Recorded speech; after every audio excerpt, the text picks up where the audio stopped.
नमस्कार साथियों, आप सभी का स्वागत है सिका एजुकेशन यूट्यूब चैनल पर। जैसा कि हम सभी जानते हैं कि हम लोग टीचिंग एप्टीट्यूड पढ़ रहे हैं, उसी कड़ी में आज ये दूसरा वीडियो है जिसमें हम लोग ये जानेंगे। कल के वीडियो में जो हम लोगों ने बात की थी वह इसके बारे में बात की थी कि टीचिंग एप्टीट्यूड क्या है या फिर उसके लेवल क्या हैं। आज के वीडियो में जो हम लोग बात करने वाले हैं वे बात करने हैं ब्लूम की टैक्सोनॉमी। ये वेरी मोस्ट इम्पोर्टेंट टॉपिक है। इससे एक ना एक क्वेश्चन जरूर ही बनता है। मैं जो हॉट टॉपिक हैं उन्हीं पर चर्चा कर रहा हूँ क्योंकि समय कम है और जो ज़्यादा टॉपिक पूछे जाते हैं उन पर हम लोगों को ध्यान केंद्रित करना चाहिए। अगर समय बचेगा तो शेष जो टॉपिक रहेंगे उन पर भी हम लोग चर्चा करेंगे।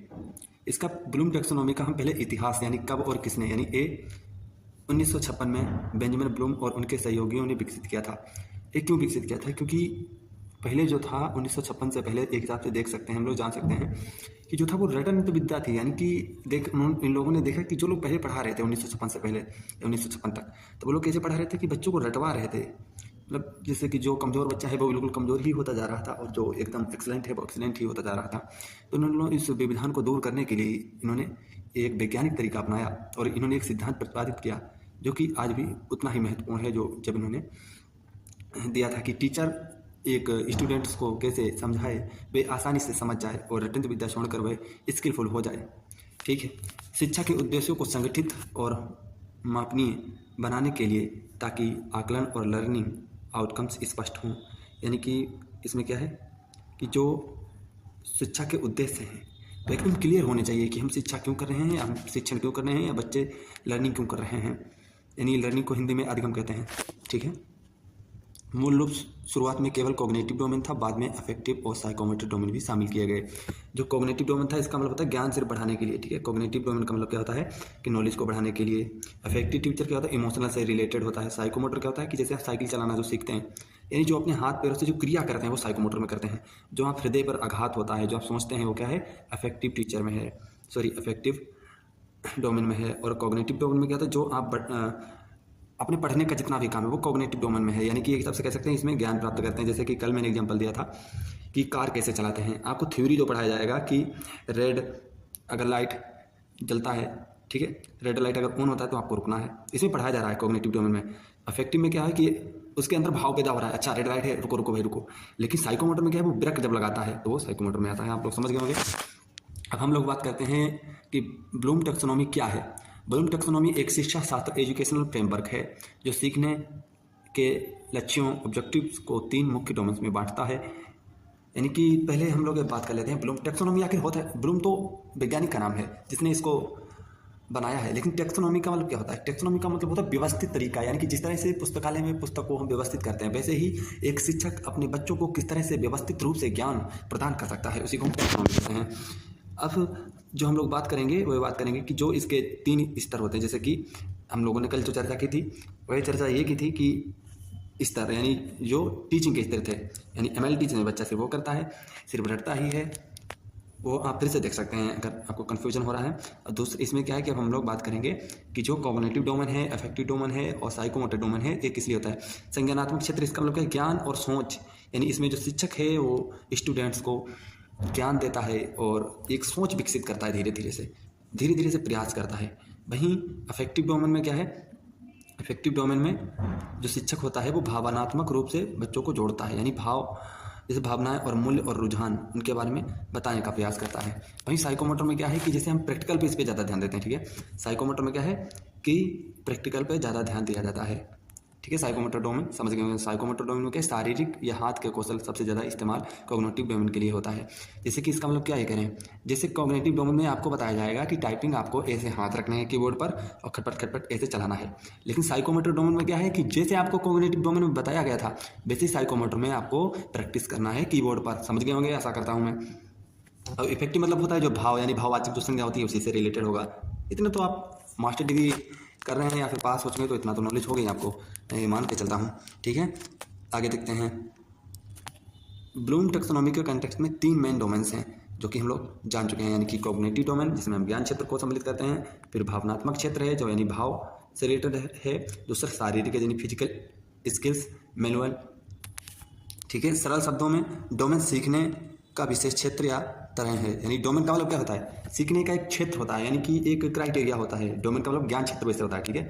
आप लोग ये ना सोचें कि डोमेन का मतलब क्या होता है, तो डोमेन का मतलब ये होता है कि एक ज्ञान क्षेत्र, ठीक है। जैसे कि ब्लूम टैक्सोनॉमी साइकोमोटर डोमेन है, तो साइकोमोटर का मतलब क्या है कि जो आप शारीरिक रूप से, शारीरिक क्षेत्र का मतलब क्या है कि जहाँ पर आप कीबोर्ड चलाना जैसे सीखते हैं, वो किस में आएगा, वो साइकोमोटर डोमेन में आएगा। अगर इसमें क्वेश्चन बनेगा तो किस तरह से बनेगा कि बच्चा अगर कीबोर्ड चला रहा है तो बताइए कौन सा डोमेन है, साइकोमोटर डोमेन है। और इंग्लिश में आप इसलिए सीखिए क्योंकि यहाँ पर शारीरिक है, वहाँ पर कुछ और भी हो सकता है, लेकिन इंग्लिश में क्या है, साइकोमोटर है तो साइकोमोटर ही रहेगा। आपको स्पेलिंग नहीं याद करना है, बस सुन सुन के बस ऐसे, हाँ ये साइकोमोटर है, ये अफेक्टिव डोमेन है और ये कॉग्निटिव डोमेन है, ठीक है। अब ब्लूम टैक्सोनॉमी का उद्देश्य क्या है भाई, किसी चीज़ का अगर होता है तो उद्देश्य भी तो होता है, इसका उद्देश्य क्या है, तो शिक्षक को सीखने के लक्ष्य तय करने में मदद करना, छात्रों की सोच और समझ को बढ़ाना। यानी कि जो इसका उद्देश्य क्या है, वे शिक्षक आसानी से बच्चों को पढ़ा सकता है और उनकी सोच और समझ को विकसित कर सकता है। शिक्षण और मूल्यांकन को प्रभावी बनाना, प्रभावी यानी असेसमेंट, मूल्यांकन का मतलब होता है जैसे जो असेसमेंट होता है, जब किसी बच्चे को यानी ये जानना पड़ता है शिक्षक को कि बच्चे ने कितना सीखा है, वो आसानी से इसके माध्यम से शिक्षक कर सकता है, ठीक है। अब टैक्सोनॉमी का महत्व क्या है, यानी इसका क्या इंपॉर्टेंस है, what is importance of Bloom taxonomy, तो इसका इंपॉर्टेंस हम लोग देख लेते हैं। लर्निंग ऑब्जेक्टिव को स्पष्ट करता है, शिक्षक और छात्र दोनों को पता होता है कि क्या सीखना है और कैसे आकलन करना है। यानी कि इसमें शिक्षक को ये पता होता है कि बच्चों को कैसे सिखाना है और बच्चों को भी ये पता होता है कि हमको कैसे सीखना है शिक्षक से, यानी गुरु जी से हमें कैसे ज्ञान प्राप्त करना है और किस तरह से उसकी परीक्षा लेनी है।